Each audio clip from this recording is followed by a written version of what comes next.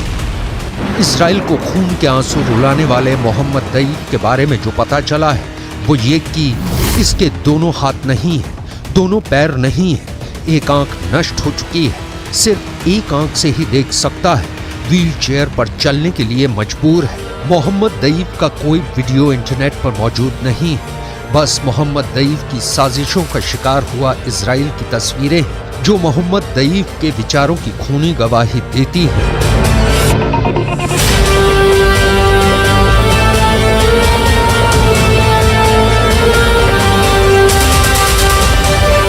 मोहम्मद दईफ की तस्वीरें भी जो आप इस वक्त अपनी स्क्रीन पर देख रहे हैं वो 20 साल पुरानी है। यानी मोहम्मद दईफ अभी कैसा दिखता है किसी को खबर नहीं। उसके बारे में गाजा पट्टी के लोगों को भी ज्यादा कुछ नहीं पता। मोहम्मद दईफ को दुनिया भर में नया ओसामा बिन लादेन का नाम दिया जा रहा है। गाजा पट्टी में मोहम्मद दईफ को लोग गेस्ट के नाम से जानते हैं क्योंकि मौत का दूसरा नाम मोहम्मद दईफ एक जगह कहीं ठहरता नहीं।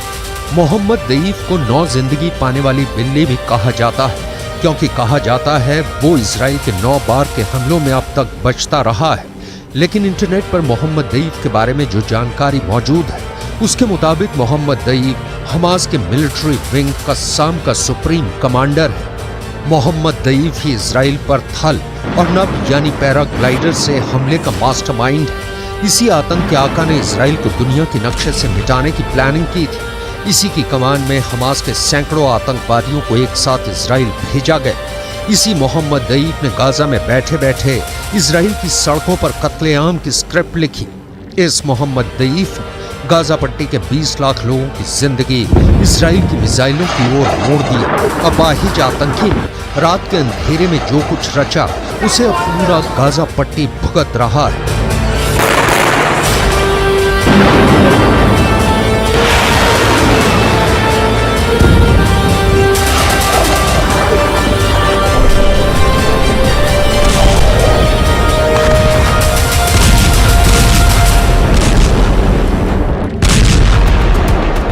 हमास के मिलिटेंट विंग के मुखिया मोहम्मद दईफ ने इजराइल पर अटैक की इतनी बड़ी प्लानिंग की थी।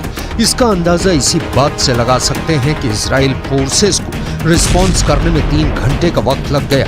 इजराइल की खुफिया एजेंसी मोसाद को इस हमले की पहले भनक तक नहीं लगी। मतलब एक एक डिटेल को मोहम्मद दईफ सीक्रेट रखने में कामयाब रहा।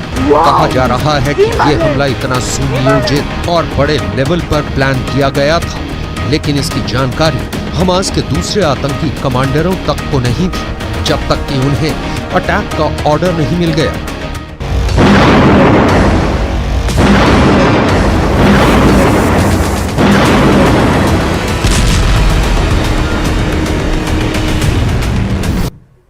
अब वही हमास के हमले से चाइल्ड अस्पताल का एक हिस्सा तबाह और बर्बाद हो चुका है। ये तस्वीरें सामने आई हैं। चाइल्ड डिपार्टमेंट में हर तरफ बर्बादी के निशान दिखाई दे रहे हैं। न्यूज़ 18 इंडिया की टीम के कैमरे में वहां का एक नज़ारा कैद हुआ है। देखिए रिपोर्ट। न्यूज़ 18 इंडिया आपको लगातार ग्राउंड जीरो से हर वो रिपोर्ट दिखा रहा है, हर जगह से हर पल वो रिपोर्ट दिखा रहा है जिसने इजराइल को चुनौती दी है हमास के हमले की। लेकिन सबसे अहम बात यह है कि हमास ने अस्पतालों को भी नहीं छोड़ा। ये जो डेब्रिस आपको दिख रहा है यानी मलबा जो दिख रहा है ये एक अस्पताल का मलबा है। बारजिलाई अस्पताल है, बारजिलाई यूनिवर्सिटी मेडिकल सेंटर जो कि एस्थेलॉन में है, जो कि बिल्कुल बगल में है हमास के। ये कांच के टूटे शीशे आप देख सकते हैं। ये अस्पताल पर हमला किया गया है। गनीमत था कि वहाँ कोई मरीज जहाँ बैठते वहाँ नहीं, बारजिलाई यूनिवर्सिटी मेडिकल सेंटर। और अब आपको दिखाता है जो डैमेज हुआ है, ये देख सकते हैं। ये सामने का एरिया पूरा का पूरा डैमेज हुआ है। करम सिंह हमारे कैमरा पर्सन जो हमारे साथ युद्ध भूमि में लगातार हमारे साथ मौजूद है, वो आपको दिखा रहे। इस तरह से रेड रिबन से इसको प्रोटेक्टेड एरिया के तहत बना दिया गया है। और इम्पैक्ट कितना था वो आपको दिखाते हैं। इम्पैक्ट कितना था वो आपको दिखाएंगे। अस्पतालों को भी नहीं छोड़े। और ये पहला हमला था। 7 तारीख को ये हमला किया गया था। ये देखिए नीचे की दीवारें जो है दरक गई हैं। करम ये दिखाइए जो हमें देख रहे हैं न्यूज़ 18 इंडिया पे, वो देखिए नीचे की दीवार ये पूरी दरक गई है। उधर दूसरी तरफ ये दीवारें जो है मिसाइल के इम्पैक्ट से ही गिरी है। करम आप पीछे देखिएगा। और ये आपको हर तरह से तस्वीरें हम ला कर दे रहे हैं। ये डोर्स के फ्रेम थे, वो जो मलबा आपको दिखाया था पीछे में, इसी तरह के फ्रेम लगे हुए थे पूरे ऊपर, यहाँ वो गिर गया है। ये देखिए सारे फ्रेम गिरे हुए हैं और ये दीवार की स्थिति देखिए। ये तो एक तरफ से आपको इम्पैक्ट पता चलेगा 7 अक्टूबर की घटना का, जब मिसाइल से हमला किया गया। अब वही हमास के हमले के बाद इजराइल के समर्थन में कई देश आकर खड़े हुए हैं। अमेरिका के बाद ब्रिटेन ने भी इजराइल के सपोर्ट में एक बहुत बड़ा फैसला लिया है और पूर्वी भूमध्य सागर में नौसेना के 2 जहाज भेजने का फैसला भी कर दिया है।